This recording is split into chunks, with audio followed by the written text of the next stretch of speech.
எஃபிக்ஸ் தமிழ் நேயர்களுக்கு வணக்கம். தமிழ் திரைப்பட பின்னணி பாடகி திருமதி உமா ரமணன் நேற்று இரவு காலமானார். இவருக்கு வயது 72. இவங்க 1977 வெளியான ஸ்ரீ கிருஷ்ணலீலா என்ற தமிழ் திரைப்படத்தின் மூலம் தமிழ் இசைத்துறைக்கு அறிமுகமானாங்க. 1980 வெளியான நிழல்கள் படத்தின் மூலம் பூங்கதவை தாழ்த்திரவா என்ற பாடலின் மூலம் பிரபலமானாங்க.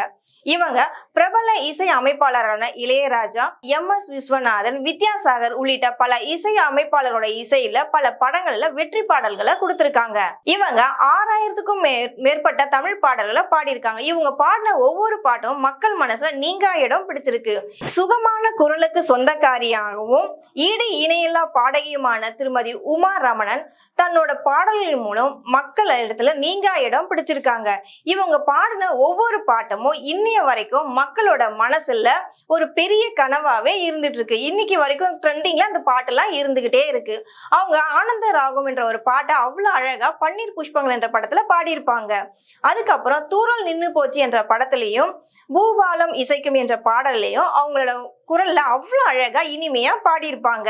இவங்க பாடின நிறைய பாடல்கள் இன்னைக்கு வரைக்குமே சூப்பர் டூப்பர் ஹிட்டா இப்ப வரைக்குமே நம்ம கேட்க தெவிட்டாத இசையில இருக்கும். இசை மட்டும் இல்லைங்க, அவங்களோட குரலை கேட்கும் பொழுது ஒரு காந்தமா நம்மள இழுத்துக்கிட்டே இருக்கும். திருமதி உமா ரமணன் பாடிய பாடல்கள் இன்றளவிலும் கேளடி கண்மணி, வைதேகி காத்திருந்தால், தில்லுமுள்ளு, ஒரு கைதியின் டைரி, திருப்பாச்சி ஆகிய படங்கள் எல்லாம் சூப்பர் டூப் ஹிட் ஆயிடுச்சுன்னு உங்க எல்லாருக்குமே நல்லாவே தெரியும். பின்னணி பாடகி உமா ரமணனுடைய இறுதி சடங்கு இன்று மாலை நடைபெறும்னு அவங்களோட குடும்ப வட்டாரங்களை தெரிவிச்சிருக்காங்க. திருமதி உமா ரமணன் இறந்த செய்தியை கேட்டு தமிழ் திரையுலகம் மட்டும் இல்லங்க, அவங்களுடைய பெரும்பாலான ரசிகர் எல்லாமே ஆழ்ந்த துக்கத்திலையும் கவலையிலையும் இருக்காங்க.